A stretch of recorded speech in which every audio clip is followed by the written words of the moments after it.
जय महाराष्ट्र।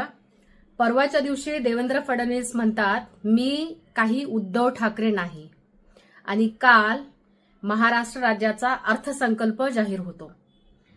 मला या व्हिडिओच्या मार्फत देवेंद्र फडणवीस आणि समस्त महाराष्ट्राला सांगायचे की कोणीही उद्धव ठाकरे होऊ शकत नाहीत। 2019च्या शपथपत्रामध्ये आदरणीय उद्धवजी ठाकरे साहेबांनी शेतकऱ्यांचं कर्ज माफ करतो असं आपल्या वचननाम्यात लिहिलं आणि सरकार आल्याच्या नंतर सरकार म्हणून सगळ्यात पहिला जो काही निर्णय झाला तो म्हणजे शेतकऱ्यांचं सरसकट 2 लाखापर्यंतचं अगदी बोटाच्या ठशावरती कर्ज माफ। सरकार येऊन हे आत्ताचं 3 महिने झालेत। या सरकारनं निवडणुकीच्या वेळेला शेतकऱ्यांना सांगितलं की आम्ही कर्ज माफ करू, लाडक्या बहिणींना सांगितलं की आम्ही सरकार आल्या आल्या तुम्हाला 2100 रुपये महिना देऊ, परंतु लाडक्या बहिणींना 2100 रुपये आम्ही असं काही म्हटलंच नव्हतं।